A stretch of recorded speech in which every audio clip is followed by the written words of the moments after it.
saya Marjal Istiqomah dan teman saya Devi Noviana dan Fadila Afra. Kami mahasiswi dari Program Studi Pendidikan Biologi, Fakultas Keguruan dan Ilmu Pendidikan Universitas Syah Kuala. Pada video kali ini, kami akan memaparkan mengenai daun atau folium. Daun merupakan bagian yang melekat pada batang dan memiliki peran penting bagi tumbuhan. Terdapat dua tipe daun. Yang pertama, mikrofil, merupakan tipe daun yang memiliki satu tulang daun dimulai dari pangkal sampai ke ujung daun. Yang kedua, makrofil, merupakan tipe daun yang memiliki banyak tulang daun yang bercabang-cabang. Selanjutnya yaitu asal-usul daun. Yang pertama, teori Telum menyatakan bahwa megafil berkembang dari cabang lateral 3 dimensi dalam 3 perubahan berurutan. Yang pertama ada overtopping, yaitu pembentukan cabang samping yang bersifat determinate. Yang kedua ada planation, yaitu perkembangan sistem percabangan yang rata atau pipi. Yang ketiga ada webbing, yaitu penyatuan cabang-cabang yang rata dengan perkembangan jaringan mesofil untuk membentuk helaian daun. Selanjutnya yang kedua adalah teori enasi. Teori enasi menyatakan bahwa daun mikrofil berasal dari perkembangan bagian samping batang. Selama evolusi, bagian samping batang tersebut melebar dan membentuk stomata. Selanjutnya ada pertumbuhan dan perkembangan daun. Daun baru berkembang dari primordial daun atau meristem apex. Ketika primordial daun terbentuk, primordial daun sebelumnya telah mengalami pelebaran secara progresif. Pada tumbuhan dikotil, primordial daun terbentuk pada sebagian kecil dari diameter meristem apex pucuk. Bentuknya menyerupai pasak. Pada tumbuhan monokotil, primordial daun terbentuk dan berkembang pada sekeliling meristem apex pucuk. Bentuknya menyerupai kerah baju yang menutupi seluruh apex pucuk. Bisa dilihat pada gambar. Gambar A menunjukkan bahwa apex pucuk secara diagram pada dikotil. Gambar B merupakan gambar apex pucuk secara diagram pada monokotil. Gambar C merupakan zona meristematik dari perkembangan daun, dilihat dari atas. Gambar D merupakan gambar pada sayatan melintang daun. Sekian penjelasan dari saya. Penjelasan selanjutnya akan dilanjutkan oleh Devi Noviana. Selanjutnya saya akan menjelaskan mengenai perkembangan daun. Jadi daun itu berasal dari primordium daun yang terdapat pada meristem puncak dan yang berada pada ujung batang. Nah, perkembangan primordium daun sampai menjadi daun itu terdapat beberapa tahapan. Kegiatan pembelahan sel pada awal itu terjadi pada meristem apikal berdasarkan teori meristem yang dikembangkan oleh Smith yang kita kenal dengan teori tunika corpus. Pada meristem apikal ini terdapat dua lapisan, yaitu lapisan tunika dan lapisan corpus. Lapisan tunika itu merupakan lapisan yang terdiri dari beberapa lapisan sel yang terletak pada tepi meristem apikal. Sedangkan lapisan corpus itu terdiri dari beberapa jenis sel dan itu letaknya berada di sebelah dalamnya bagian tunika. Pada pembelahan sel yang pertama itu terjadi pada daerah tunika, namun ada beberapa lapis terjadi pada daerah korpus. Pembelahan sel tersebut sel-selnya itu membelah secara periklinal sehingga menghasilkan massa sel yang menonjol keluar atau disebut dengan penyangga daun. Penyangga daun ini pembentukannya itu akibat adanya pembelahan sel secara periklinal tadi. Nah, penyangga daun ini akan tumbuh dan membentuk sumbu daun. Pada penyangga daun ini terdapat jaringan yang sederhana. Jaringan-jaringan yang terdapat pada penyangga daun itu seperti protoderma, meristem dasar, dan prokambium. Selain itu juga pada perkembangan selanjutnya itu nanti akan menghasilkan seperti epidermis dan derivatnya, kemudian mesofil, serta berkas pengangkut. Nah, selanjutnya itu mengenai histologi daun, yaitu pada daun karya. Nah, diagram ilustrasinya itu ialah terdapat marginal meristem. Nah, pada bagian marginal meristem ini terbagi menjadi dua bagian, yaitu ada marginal dan submarginal.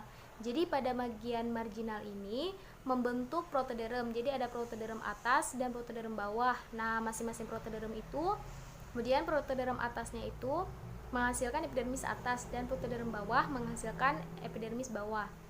Selanjutnya pada bagian submarginalnya itu memiliki dua lapisan, yaitu lapisan atas dan lapisan bawah. Lapisan atas itu terdapat parenkim palisade. Nah, parenkim palisade itu merupakan jaringan yang terdapat di dalam daun. Dia itu memiliki bentuk sel yang memanjang, serta pada parenkim palisade itu terdapat banyak klorofil. Nah, kemudian pada lapisan bawah itu terdapat mesofil spon bawah. Nah, selain itu juga pada lapisan bawah ini terbentuk lapisan tengah. Nah, di mana lapisan tengah ini membentuk prokambium. Nah, yang terdapat jaringan pengangkut yaitu berupa xilem dan phloem. Selain itu juga pada lapisan tengah ini terdapat mesofil spon. Selanjutnya pada daun pelargonium.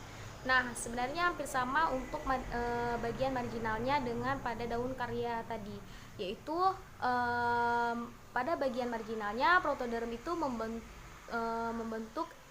Jadi kan ada dua protoderm, ada protoderm atas dan protoderm bawah. Protoderm atas membentuk epidermis atas dan protoderm bawah membentuk epidermis bawah. Nah, untuk bagian submarginalnya itu dia memiliki 3 lapisan, yaitu ada lapisan atas, lapisan bawah, serta lapisan tengah. Nah, untuk lapisan atasnya itu yaitu terdapat lapisan terluar dari parenkim palisade. Nah, kemudian pada lapisan tengah ini kemudian membentuk 3 lapisan lagi, yaitu ada lapisan atas, prokambium, dan lapisan bawah. Lapisan atasnya itu terdapat lapisan terdalam dari parenkim palisade, kemudian lapisan tengah dari parenkim palisade, serta mesofil spon. Kemudian pada bagian prokambium itu terdapat jaringan pengangkut, yaitu berupa xilem dan phloem. Kemudian pada lapisan bawahnya itu terdapat mesofil spon. Nah, pada bagian lapisan terbawah yang terbagi dari submarginal itu tadi, itu terdapat mesofil spon terluar.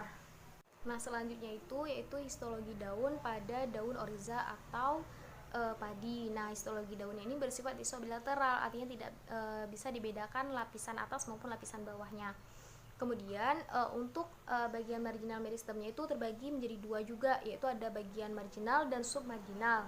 Nah, pada bagian marginalnya itu membentuk protoderm atas dan protoderm bawah. Protoderm atas itu membentuk epidermis atas dan protoderm bawah itu membentuk epidermis bawah. Untuk bagian submarginalnya itu dia membentuk 2 lapisan, yaitu ada lapisan atas dan lapisan bawah.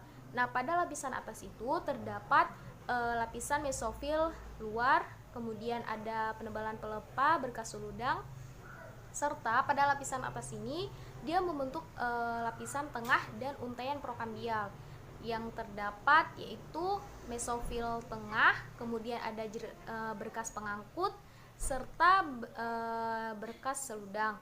Nah, untuk bagian lapisan bawahnya itu dia terdapat berkas seludang serta lapisan mesofil bawah.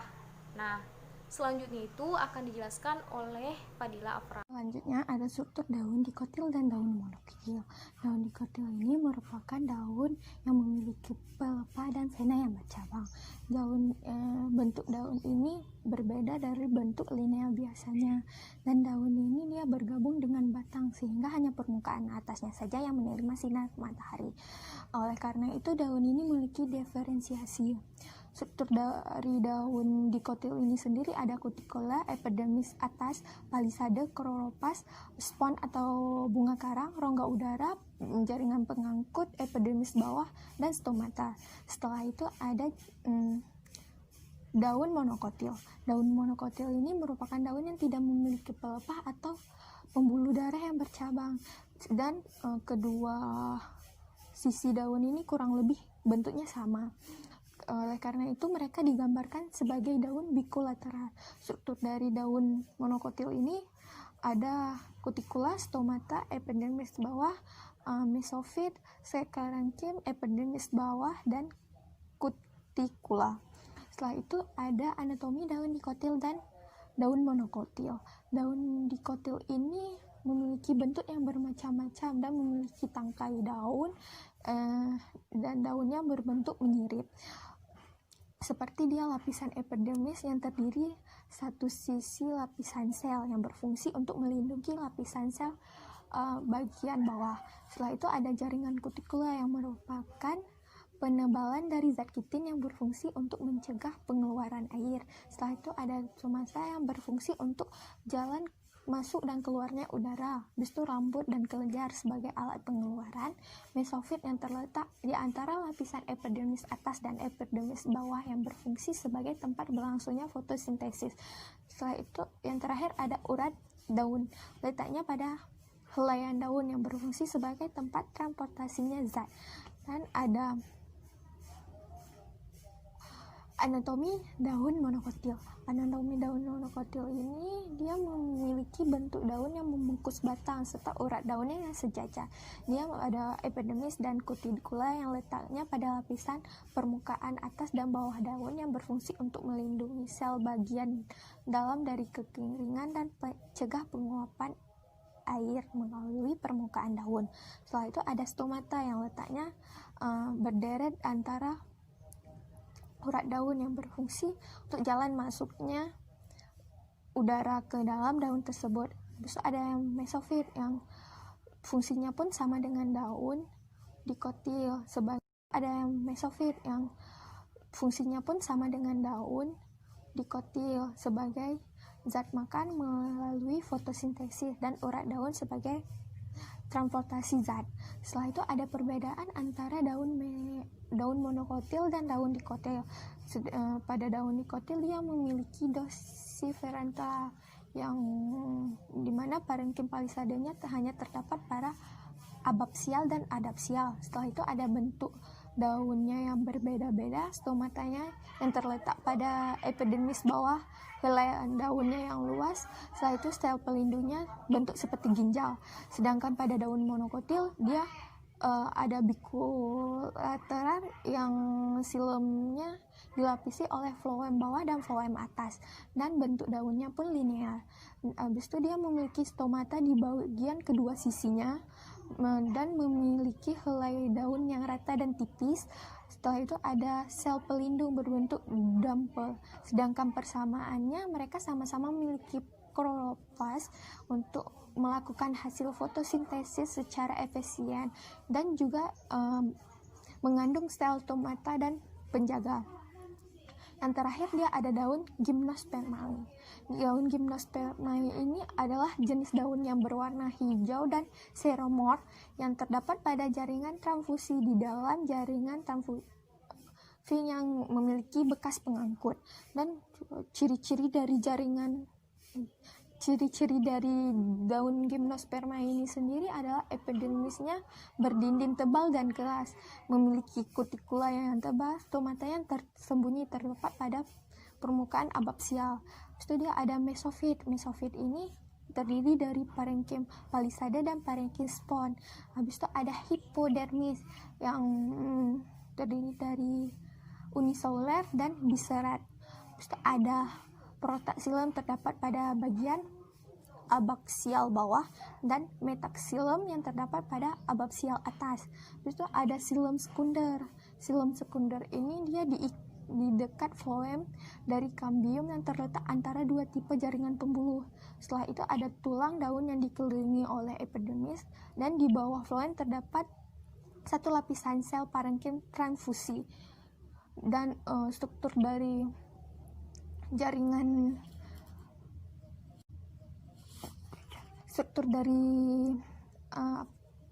daun gymnospermae ini sendiri dia ada seperti kutikula juga, tapi bedanya dengan anatomi daun monokotil dan dikotil adalah dia memiliki epidermis yang tebal. Sedangkan pada daun dikotil dan monokotil sendiri lapisan jaringan epidermisnya tuh seperti biasa, tidak tebal dan tidak terlalu tipis. Sekian dari kelompok kami, lebih yang kurang kami mohon maaf. Wabillahi taufiq wa hidayah. Wassalamualaikum warahmatullahi wabarakatuh.